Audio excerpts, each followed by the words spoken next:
বলছি একটাই, আমার মা বোনেরা, আমার মা বোনেরা, আপনাদেরকে বারবার করে বলছি, আমার কথাই আপনারা রাগ করবেন না, অন্তরে মহব্বত করবেন। স্বামীকে জান্নাতে পাঠাতে হবে। আপনার স্বামীর জান্নাত যে মায়ের পায়ের তলায়, আর আপনার জান্নাত যে স্বামীর কাছে। জোরে বলুন সুবহানাল্লাহ। মা জননীকে স্মরণ করে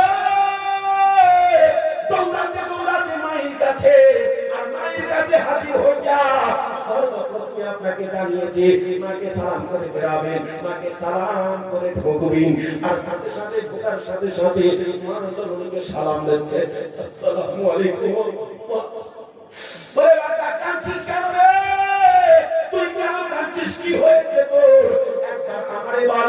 আজকে তো ঈদের দিন, আজকে তো খুশির দিন, আজকে আনন্দ নেওয়ার দিন, আজকে তুই কাঁদবি কেন? তোর মুখে হাসি থাকবে। বলে মা গো, আমার হাসি থাকা কার? আমার হয় নাই, যার জন্য তো আমি কান্না করছি। বলে বেটা কি হয় নাই? নবীর কি দিদার হয়নি? বলে না গো মা, নবীর দিদার হয়নি গো মা জননী। বলে বেটা কেন? নবী কি বাড়িতে ছিল না? বলে না ছিল না। বলে কোথায় ছিল? বলে মসজিদে ছিল। বলে বাড়ি আর মসজিদ কত দূর? বলে এদিকে তাকালে বাড়ি, এদিকে তাকালে মসজিদ। বলে বেটা কাছেই তো ছিল। জানি না। সাথে সাথে বলছে মা জননী, আমি তোমাকে রাজি করার জন্য যাইনি। মা গো মা, তোমাকে যদি রাজি করতে পারি, নবী রাজি হয়ে যাবে, আল্লাহ রাজি হয়ে যাবে। নবী আল্লাহ রাজি হয়, তাহলে আমার ঠিকানা জান্নাত হবে। এ মা জননী, তুমি যদি নারাজ হও, আর আমি যদি নামাজ যাওয়ার যাকাত করি, 100 বার যদি আমি মদিনা মুনাওয়ারা জিয়ারতে চলে যাই, তবু আমার জান্নাতের নসিব হবে না, কারণ তুমি নারাজ হয়ে আছো মা। আর আল্লাহ পাক বলেছেন, আমার নবীও বলেছেন, মাকে রাজি করো, মাকে রাজি করো। মা বাপ যদি রাজি হয়, নামাজ যদি না থাকে, রোজা যদি না থাকে, ওয়াজ যদি না থাকে, কুরুজুল যদি না থাকে, আর যদি ওইদিকে মা বাপের মহব্বত থাকে, আর নবীর ইশক ও মহব্বতে যদি দিওয়ানা হও, তাহলে আমি আল্লাহ খুশি হইয়া তোমার জীবনের तमाम গুনাহ maaf করে দিয়ে জান্নাতি করে দিতে পারি। সুবহানাল্লাহ, সুবহানাল্লাহ। যার জন্য আপনাদেরকে বলছি, একটু ঘটনার দিকে তাকিয়ে দেখেন। মা জননী বলছে, বাবা তুমি আমাকে কত ভালোবাসো, এত ভালোবাসো আমার সোনা আমার লাল, যে নবী পাকের চেহারায় আনওয়ারে দর্শন করলে না, আমার মহব্বতে আমার কাছে পারমিশন ছিল না তোমার কাছে বলে, যার জন্য তুমি যাওনি। আল্লাহ আল্লাহ বিছানায় পড়ে পড়ে মা হাত উঠিয়ে দিয়ে অচল মনে চর্চা করে কান্না করে আল্লাহ পাকের দরবারে আরজি পেশ করে দিলেন, আমার আল্লাহ, আমার পরওয়ারদিগারে আলাম, আমি হচ্ছি ওয়াইশের মা, অতএব আমি তার উপরে এত খুশি, ওগো আল্লাহ, যেন আমার ওয়াইশ তোমাকে খুশি করে নিতে পারে, আমার নবীকে খুশি করে নিতে পারে। ওগো আল্লাহ, আমি তার মা, হাত উঠিয়ে দোয়া করছি, যতকাল দুনিয়া থাকবে, ততকাল আমার ওয়াইশের যেন নাম জিকির আজকার করতে থাকে। আমরা পাঁচামিলা ভাই জানিরা যার জন্য আজকে সরজমিনে ঘোষণা করি, হযরত ওয়াইশুল্লাহ রাহমাতুল্লাহ আলাইহি জিকির চলছে, এটাই হচ্ছে মায়ের নেক দোয়া। জোরে বলুন সুবহানাল্লাহ। আমি লিখব চিঠি দেব তোমায়, পাখি পৌঁছে দিও রওজায়, বসে এই আশায়, চিঠির উত্তর আসবে আমার গায়ে। ওয়াইশুল্লাহ রাহমাতুল্লাহ আলাইহি জন্য আওয়াজ দিয়ে কবি কলমের ডগায় চালিয়ে দিল, চিঠির উত্তর যদি গো না পাই, এ জীবন মরণ সবই যে বৃথায়, সে প্রেমের চাদর বয়স গরুর গায়, সে প্রেমের চাদর বয়স গরুর গায়। আমার নবী চলে যাচ্ছে, আবুবকর কাছে এসো, ওমর কাছে এসো, ওসমান কাছে এসো, আলী কাছে এসো। আমার নবী বলছেন, শোনো গো, আমি তো বিদায় নিয়ে চলে যাব, আমার চাদর জুব্বা মোবারক জানো নবী পাক সাইজে কোন মাকা দিচ্ছেন, এটা আমি কাউকে দিব, সবাই তো ভাবছে আবু বকর সিদ্দিক পাবে, প্রথম খলিফা, দ্বিতীয় খলিফা ওমর ফারুক পাবে, ওসমান গনি পাবে, মাওলা আলী পাবে, হযরত বিলাল পাবে, হযরত হাসান পাবে, হযরত হুসাইন পাবে। সবার মনের ভিতরে একটাই তামান্না যে সাহাবী রাসূলকে ভাগ্যবানকে পাবে। আল্লাহ আল্লাহ, দয়ার নবী আমার, মায়ার নবী আমার, মুখ দিয়ে উচ্চারণ করে দিলেন, আমার মুহাম্মদের সাহাবী, তোমরা যে যা ভাবছো আমি রাসূলুল্লাহ সব জানছি, তবে আজকে জেনে নাও, যতই তোমরা আশা করছো আমার আবু বকর পাবে না, উমর ফারুক পাবে না, ওসমান গনি পাবে না, মাওলা আলী পাবে না, হযরত হাসান, হযরত হুসাইন, হযরত বিলাল, আরো যত সাহাবী আছে কেউ পাবে না। এমন একটা লোক পাবে যে লোকটা আমাকে দেখেনি, আমি তাকে দেখিনি।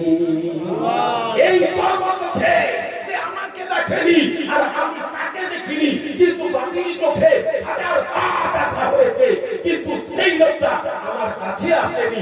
সেই লোকটা কাছে এসে মায়ের মহব্বতে সে ঘুরে চলে গিয়েছে, ওই জন্য আমার সাথে দেখা হয়নি।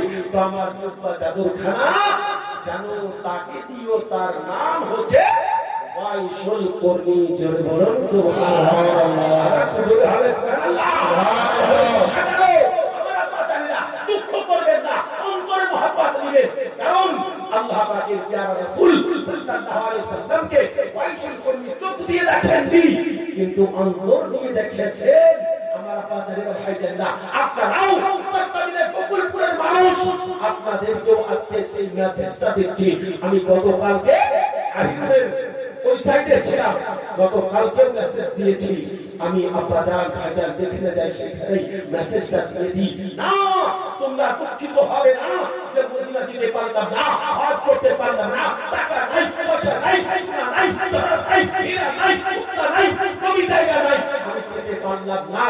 তোমার কোনো অসুবিধা নাই, এখান থেকে যদি মহব্বত হয়ে যায় আর একবার যদি আমার নবী স্বপ্ন তোকে দেখা দিয়ে দেয়, তো জিন্দেগির বেড়া পার হয়ে যাবে। জোরে বলেন সুবহানাল্লাহ।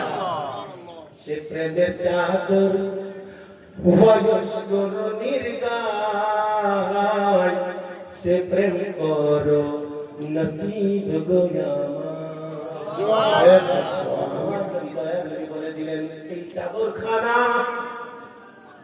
জুব্বা খানা ওকে দিবে, তার নাম হচ্ছে ওয়াইস। কোন শহর তার বাড়ি? অনেক ঘোড়ার নাম তো কোন শহরে ওয়াইস হতে পারে। আর কিছু লক্ষণ যদি বলে দিতেন নবী গো, আমার নবী বলছেন তার ডান হাতের তলায় 1 টাকার সমান গোল একটা দুধের থেকে সাদা দাগ থাকবে, এই দাগ কাউরির হবে না, এটাই হচ্ছে তার লক্ষণ। তার হাতখানা দেখতে চাইবে, যদি দাগের সাথে দাগ মিলে যায়, নামের সাথে নাম মিলে যায়, তাহলে অবশ্যই তার আকার ইঙ্গিত দেখে বুঝতে পারবে সে আমার আশিক, সে আমার দিওয়ানা, সে আমার মাস্তানা। আমার আব্বা জানেনা, ভাই জানেনা, বিশাল বড় মেসেজ আপনাদেরকে দিতে চাইছি, অন্তর ভরা মহব্বত নিয়ে। এটাই যদি শেষ ওয়াজ হয়ে যায় আর এই ওয়াজটা যদি আপনার কম্পিউটারের মন থেকে যায়, জিন্দেগির বেড়া পার হয়ে যাবে। আমার মনে হজ যাকাত দান খায়রাত যাকাত বিদরা যদিও না থাকে, আল্লাহ খুশি হয়ে জীবনের तमाम গুনাহ maaf করে দিয়ে আপনাকে জান্নাতি করে দিবে। সুবহানাল্লাহ। আল্লাহ পাকের প্যারা রাসূল বলেন, বাবারে ডান হাতের তলায় সাদা 1 টাকার সমান দুধের থেকে বেশি সাদা হবে তার থাকবে। আমার জুব্বাটা দিয়ে দিবে আর আলোচনা করে বলবে, আল্লাহর নবী আপনাকে এটা দিয়েছেন, তার গুনাহগার উম্মত উম্মতির জন্য মাগফিরাতের দোয়া চাইতে বলেছে। সুবহানাল্লাহ। আল্লাহর নবী তো জাহানের হাবিব, হাবিবুল্লাহ দোয়া চাইতে বলছেন। আজকাল যত হাবিব, দাবাদি, রামধারী, আইনকারী, তাবলিগি, ফারাজি, কাদিয়ানি যত আছে, এরা আলোচনা করে বলছে যে দোয়া করা যাবে না, কিন্তু নবী আমার বলছে হ্যাঁ তুমি মানুষকে যে যত পারবে দোয়া করাও, আল্লাহ তার দোয়া কবুল করে নেয়, বেহেদার জানে। তাই আমি রাসূলুল্লাহ বলে দিলাম, আমার ওয়াইসকে বলবে যে আমার গুনাহগার উম্মত উম্মতের গুনাহকে বখশিশের জন্য আল্লাহর কাছে দোয়া করবে। জোরে বলুন সুবহানাল্লাহ। নবী আমার চলে গেলেন, আমার আব্বা জানেরা ভাই জানেরা শেষ রসটা অন্তরের মধ্যে গেঁথে দেবেন। নবী আমার বলেছেন আমার এই জিনিসটা তারে দিতে হবে। ওয়াইসুল কবি রাহমাতুল্লাহ আলাইহি দেবার জন্য হযরত উমর ফারুক আযম, হযরত ওসমান গনি রাদিয়াল্লাহু তাআলা, হযরত মাওলা আলী রাদিয়াল্লাহু তাআলা আনহু দুজনেই জানো বেরিয়ে গেল রাস্তায় যেতে যেতে যেতে যেতে যেতে কোন শহর আর কোন শহরে যখন পৌঁছে গেল জিজ্ঞাসা করতে লাগলো মানুষকে, ওগো বলো গো ওয়াইসকে তোমরা চেনো, ওয়াইসকে তোমরা চেনো, ওয়াইসকে তোমরা চেনো? একটা রাখাল সে বলছে বাবা ওয়াইস কাকে বলে আমি জানি না, তবে একটা কাজ আমি কথা করতে বলবো, তোমরা এই রাস্তা দিয়ে চলে যাও, একটা দিওয়ানাকে দেখি রাস্তাতে অচল নয়নি চট করে যেন কান্না করতে থাকে, সময় সাজদায় সময় খাও হয়ে সময় বসে কানে হাত উঠিয়ে দোয়া করতে থাকে, আল্লাহর জিকির করতে থাকে, সেই হয় ওয়াইস হতে পারে। আপনারা একটু চলে যান এই দিকে, যখন গ্রাম পেরিয়ে মাঠের দিকে যাই, মাঠে দেখছি একটা গাছ, ওই গাছতলাতে দেখছি যে হ্যাঁ এই পাগল বসে আছে, সে পাগল যেন সাজদায় পড়ে আছে, সে পাগল যেন কান্না করে। সেই জায়গাতে পৌঁছে গিয়ে হযরত উমর ফারুক আযম আওয়াজ দিয়ে বলছেন বাবা আপনার নামটা কি একটু বলুন? বলে আমার নাম হচ্ছে ওয়াইস। বাবা আপনার নামটা একটু বললেন, তবে আপনার ডান হাতের তলাটা একটু দেখান। যখনই ডান হাতের তলাটা দেখিয়ে দিয়েছে হযরত উমর ফারুক আযম রাদিয়াল্লাহু তাআলা আনহু হাতটাকে টেনে যেন চুমা দিয়ে দিয়েছে, জয় বলুন সুবহানাল্লাহ। চুমা পড়ে গেল, হযরত মাওলা আলী চুমা দিয়ে দিলেন, আল্লাহু সামাদ। বলছে হুজুর দয়ার নবী মায়ার নবী হাবিবুল্লাহ আপনাকে এই জিনিসগুলো দিয়েছে, দয়ার নবী আমার দুনিয়াতে নাই, দয়ার নবী আমার বিদায় নিয়ে চলে গেছে সরজমিনে মাটির ভেতরে। আল্লাহর নবী তো জাহানের হাবিবের কথা শুনে এত কান্না করলেন, এত কান্না করলেন, কান্না করে মুখ ভাসিয়ে দিলেন। তারপর যেন ওই জুব্বা মুবারক হাতে লইয়া সাজদাতে পড়ে গেলেন, আর সাজদাতে পড়ে গিয়ে আল্লাহর কাছে দোয়া করেন, ওগো আল্লাহ, ওগো দয়ার দাদা, ওগো মেহেরবান, দয়া করে মেহেরবানি করে আমার দোয়া কবুল করে নাও, আর তোমার নবীর গুনাহগার উম্মতের গুনাহকে maaf করে দাও। সুবহানাল্লাহ। আব্বা জান আমার, বাপ জান আমার, ভাই জান আমার, সাথে সাথে আল্লাহ পাকের তরফ থেকে বলছে 1 লক্ষ দিয়ে দিলাম। বলে না আল্লাহ 1 লক্ষ নয়, সব বলছে 2 লক্ষ দিয়ে দিলাম। বলে না সব, বলে 1 কোটি দিয়ে দিলাম। বলে না আল্লাহ গো আমি একটাই কথা বলেছি, সব গুনাহগার উম্মতের গুনাহ maaf করে দাও। আমার আল্লাহ পাক আওয়াজ দিচ্ছেন যাও, পানি কলবের যত ছাগল আছে, ওই ছাগলের শরীরে যত লোম আছে, প্রত্যেক লোম পরিমাণে আমি আল্লাহ আমার নবীর গুনাহগার উম্মতের গুনাহকে maaf করে দিলাম। আল্লাহ এই কথা বলতেছিলেন, তারপরে পরে যেন হযরত উমর ফারুক আওয়াজ দিচ্ছেন হুজুর হুজুর একটু আপনি দয়া করে মেহেরবানি করে মাথা উঠান, একটু মাথা উঠান। মাথা যখন উঠিয়ে বলছে বাবা বললে কি আমি তো সম্পূর্ণ গুনাহ maaf করার জন্য আর একটু সময় যদি পেয়ে যেতাম আমি সম্পূর্ণ গুনাহ নবী পাকের উম্মতের maaf করিয়ে নিতাম, জোরে বলুন সুবহানাল্লাহ। তারপরে পরে খুব ইম্পর্টেন্ট জিনিস আপনাদেরকে শোনাই। আল্লাহর নবী তো জাহানের হাবিব হাবিবুল্লাহ মুহাম্মদের গোলাম বলছে তোমরা কে? বলে আমি উমর দ্বিতীয় খলিফা। আমি বলছি আমি চতুর্থ খলিফা, আমার নাম হচ্ছে আলী। সাথে সাথে কাঁদতে শুরু করে দিয়েছে, ওগো আমার আলী, ওগো আমার উমর, একবার আমার মুখের দিকে তাকিয়ে দেখো, আমার মুখে একটাও দাগ নাই গো। আমি যখন শুনলাম উহুদের ময়দানে নবী পাকের একটা দমদম শহীদ হয়ে গেছে, দাঁত মুবারক শহীদ হয়ে গেছে, সাথে সাথে আমি এক এক করে দাঁত ভাঙতে শুরু করে দিলাম, নবীর মহব্বতে সব দাঁত শেষ করে দিলাম। একবার জোরে বলুন সুবহানাল্লাহ। আমার বাজারেরা ভাই জানেরা আপনাদেরকে দাঁত দিতে হবে না, আপনাদেরকে কলেজা দিতে হবে না, আপনাদেরকে জান দিতে হবে না।